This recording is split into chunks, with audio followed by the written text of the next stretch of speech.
It's a fight just to make it to the top. Gotta prove yourself, show them what you got. Number one, it's a fight just to make it to the top. Gotta prove yourself and show them what you got. Number one, it's a fight just to make it to the top. Gotta prove yourself, show them what you got. Number one, it's a fight just to make it to the top. Gotta prove yourself and show them what you got. Number one.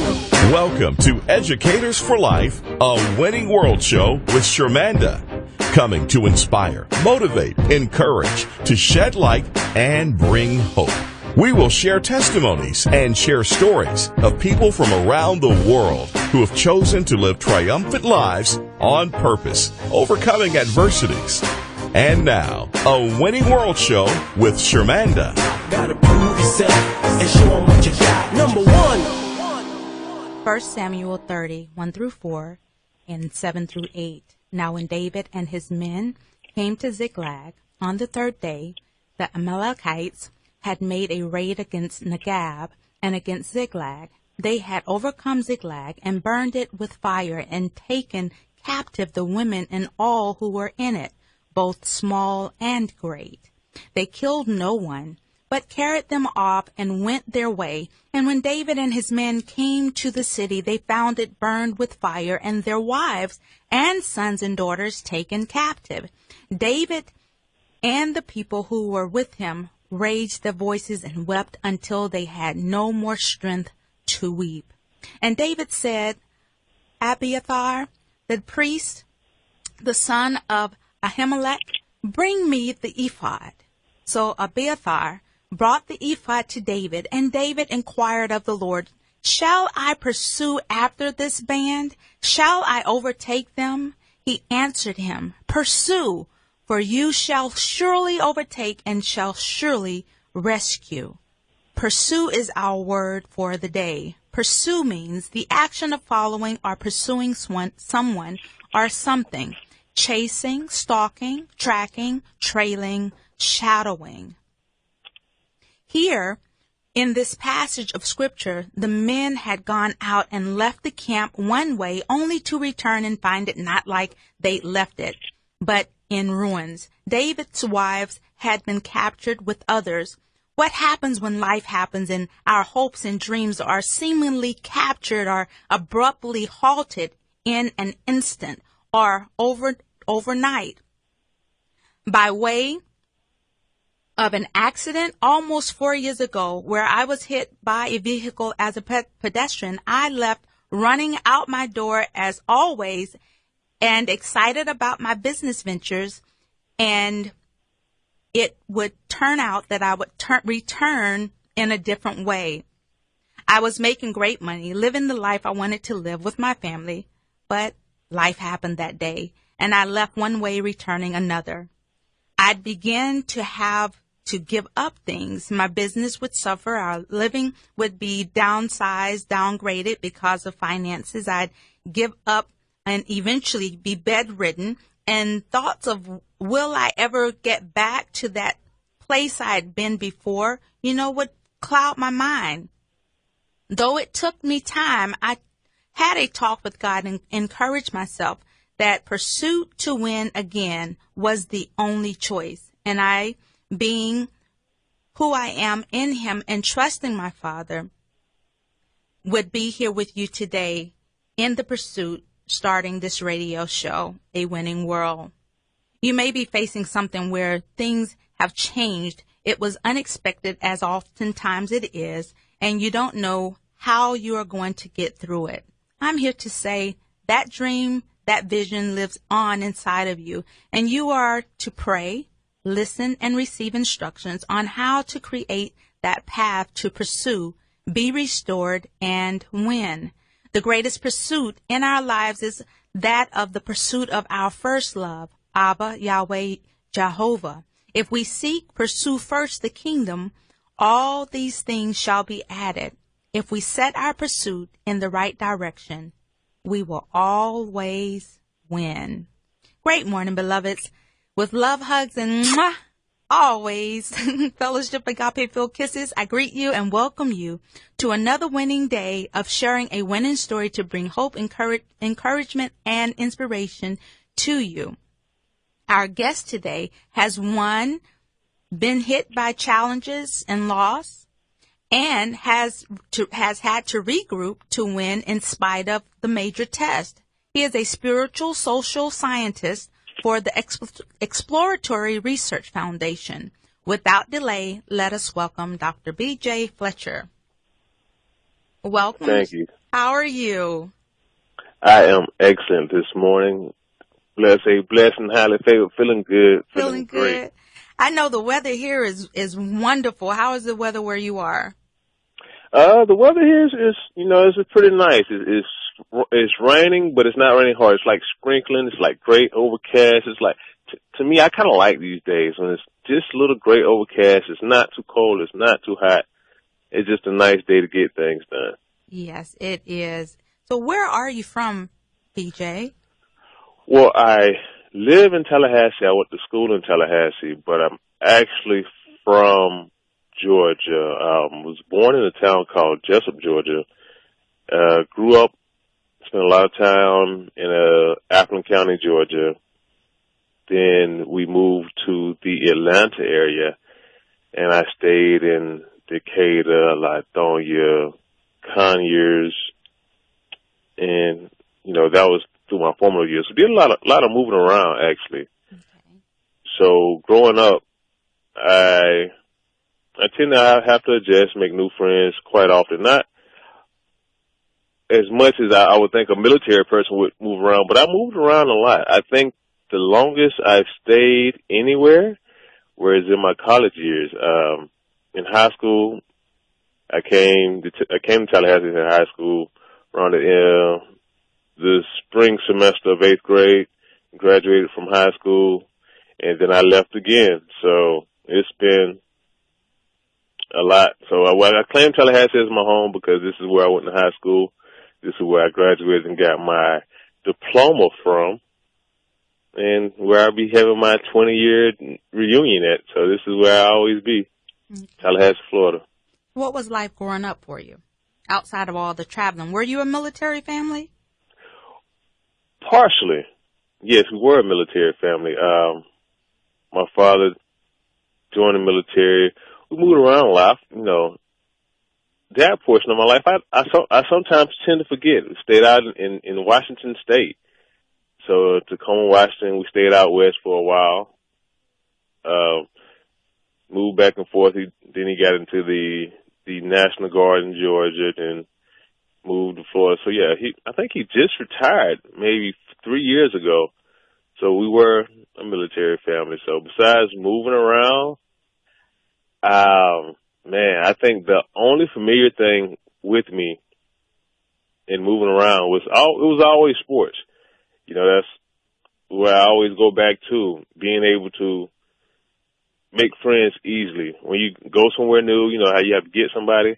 But if you can go there and you can pick up a ball, get on a team, it's like you automatically got friends right there. It was always a safe haven in sports, no matter how down I was or how weird I felt, or you name it, all the things that kids go through and, feeling bullied or feeling left out. But, playing sports, it gave me an opportunity to make relationships and bond with some people and, get teachers to recognize me and not feel so in the shadows per se. Okay. So that was your little golden ticket that you had, going from place to place to say, look, I can play some ball, and this is something that will always be able to give me the friends that I need and get the recognition or the response that I need to kind of feel welcomed. Yes, most definitely. I had a coach one time kind of, tell me that, help me recognize it.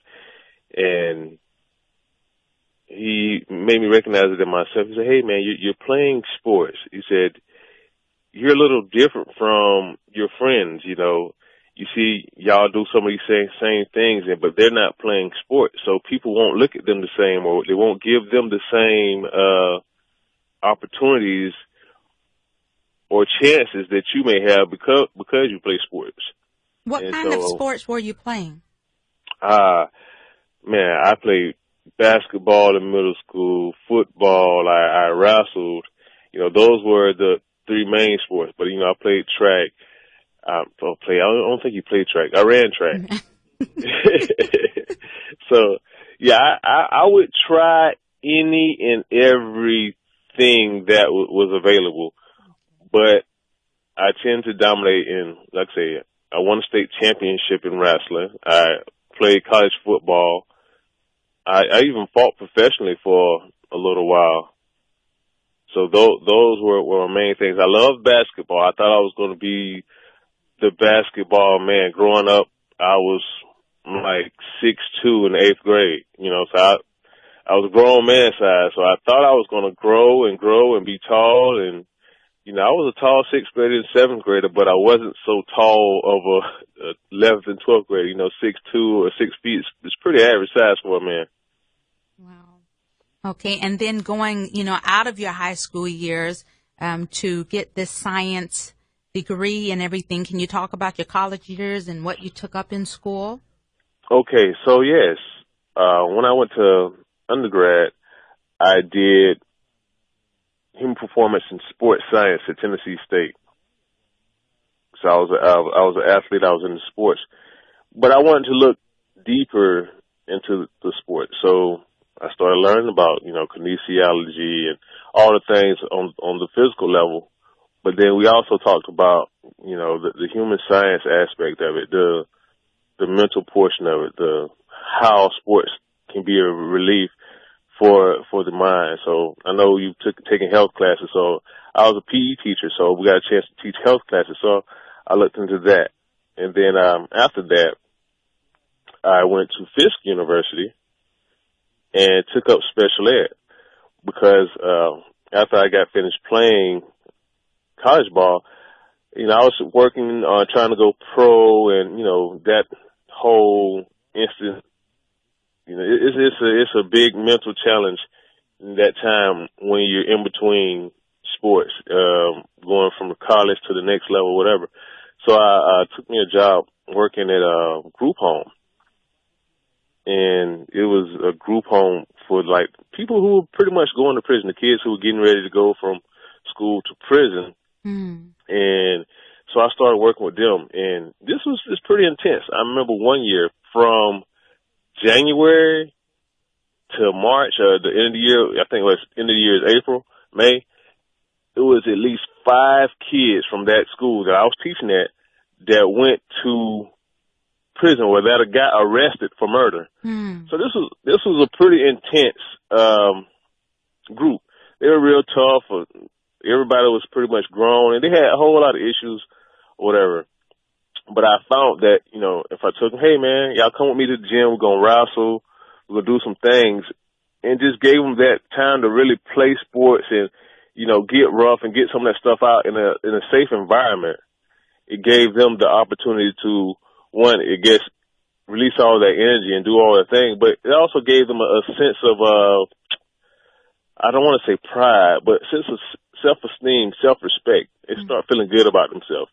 Because you had some kids who were just lashing out because they feel bullied, didn't have any self-confidence in themselves, and all of a sudden, oh wow, I can do this what I thought I couldn't do, or I could exercise. Because even though some of the guys looked muscular or looked buff, they were completely out of shape. But let me not get lost in that story. I'm sorry. So I did the special ed at Fisk University and learned about that. I learned a whole lot about special ed because I dealt with emotional and behavior problems with children. I got to really just dig deep into the whole aspect of a person. And, after I left there, started fighting and doing my thing, and I started doing massage. I went to massage school. So I started doing massage, and I started learning about the whole man and the spirituality, because it's a connection there between the physical and the spiritual. Because doing massage, I got into the energy work. I got into a lot of qigong, a lot of Ayurvedic type stuff, and I started working that area. So hold on, I'm like, okay, the spiritual aspect, and I take it and I mix it and how it relates to the physical. And I started really exploring deeper and deeper then, and start seeing things that I hadn't been really paying attention to before. And it started coming to the forefront. So I started trying to do some programs and run some things as far as sports for the youth go. And I started learning more and more. Then after that, I went to Florida State University and got, I did a whole thing with bail bonds. That's another thing. I went to University of Florida and Hillsborough Community College, but dealing with sports, I went to Florida State, got me a master's in sports management, and there I learned how to research in the proper manner, because Florida State is a research school, so they taught me how to research. I really learned a whole lot about research there, and learned the latest things that were going on in sports. And from a whole other perspective of just, sports being sports, I started looking at the little nuanced things that were happening in sports and what caused people to behave a certain way. We had the sports marketing part, well, how you get people to buy this and buy that, or we're looking at fan behavior, or we're looking at the things of an athlete after they get finished playing sports, the depression it was just so much, and especially with like youth sports and how, we could govern youth sports and use that time in a person's life, because, people are very influential in those young ages. So if you can influence them in a certain kind of way, to behave a certain kind of way, or to think a certain kind of way, or to develop certain habits while they are young in those formative years, when they become adults, some of those things will become unconscious habits and just the way they think and the way they behave. And then I started looking into that, and I guess that's, how I got to where we are today. Yeah. And I didn't mention, go ahead, I'm sorry. With that, I know that's part of the winning that was happening before life happened. Because you were, definitely really involved in the sports arena, in the youth and building the youth and being a part of their lives, and, just your education alone, building yourself to, move to the next level. Can you talk to us about what happened when life happened to you? What caused the shift and the change to come? Oh, yes. I guess it right into what I was getting ready to mention. So we have a family business, a family bail bond business, and I was a bail bondsman because it gave me the freedom to work, but then at the same time go out and do all these sports programs back and forth. And that is exactly what I was doing, being able to be a bondsman going back and forth. And so I was helping a lot of the students that I was working with, because I was working with the at-risk students or the people who were far out. And so one day, it just so happened that life just, turned upside down for me. I was playing cards with my kids, went out, got a phone call, had to go somewhere unexpectedly to, look out for a family member, and in an instant, life completely changed. My studies and what I had been learning, I realized that it was just God pushing me in another direction, and I had to overcome. Mm-hmm. So, but on the flip side of that, and I know there's people will want to hear more, and they'll be able to purchase the A Winning World book, because you are in the book as well, and there's more stories to come from you. You were able to make it through that, and now you're rebuilding. There are still some things taking place, concerning that case, because, us looking on the outside would say, well, it's a clean cut, thing that, you should be able to get off of this, but it actually has tied up, your degree and everything else, your work and all these things. So you're having to recreate your new path. Yes. And that is very true. Creating a new path. And it took some time for me to see this. We're talking about a winning world. Mm-hmm. And, I had some desires and things I wanted to do, some dreams things I had prayed for, things I knew that I should have been doing, and I wanted to pursue full time. But me, created excuses like we all do. Well, I got to work. I got to do this. I got to do that. If I could have it my way, I wouldn't really work. I wouldn't have to do this. I would, be able to focus on me and my books and working with the youth full time and all, all the things that, I love to do. Mm-hmm. But I was so focused on, doing the bail bonds, which, the bail bonds, it was decent. I was making a decent living and I was doing those things. But when that happened, all my obligations, I was working for the school board, that immediately stopped. I was doing bail bonds, that immediately stopped. So all the things that was blocking me from chasing my dreams, from pursuing the things that I said I wanted to do for God and for myself, like going full time in the ministry and all these things, full time with my research and the things that I enjoyed. But I had all these things stopping me. So when I looked at it from that perspective, I say it was divine intervention. Right. And then it was divine. It was this thing happened, but it was really God, because I totally believe God sets up everything and makes everything happen. He does. And I took what was an obstacle and turned it into an opportunity.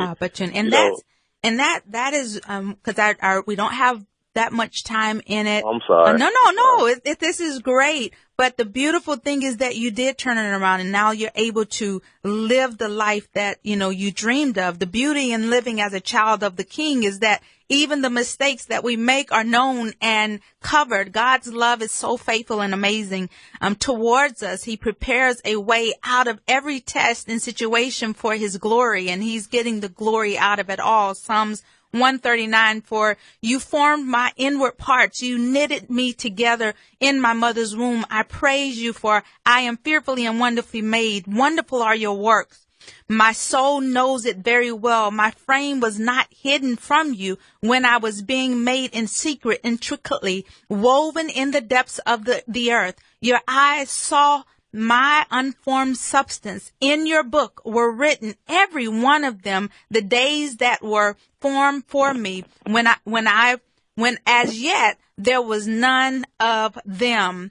BJ didn't go out to do what was done that day. Looking at his bio, you can see that, he's an educated man with, a purpose and a plan, but life happens. With that, we all must see, even when it seems all has been stripped away, God has a plan and is good towards us, and his plans and thoughts are of a great end for us. We have to get out of our own way and begin to see that if I live to tell the story, God has an even greater plan than that I'd imagine. We yield and watch the glory of his work unfold in us to arise and testify of how we have overcome.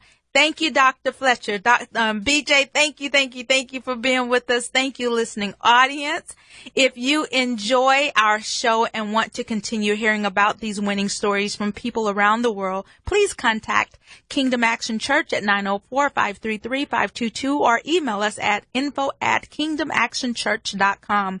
To make a donation, sponsor us, or run a commercial about your business during our broadcast. We have our 501c3, and every donation will receive a letter for tax purposes upon request. Again, that is 904-533-5222 or info@kingdomactionchurch, kingdomactionchurch.com, to continue hearing a winning world with Shermanda each week with hugs, love, and kisses. Join us next week, same time, same place, with God's grace.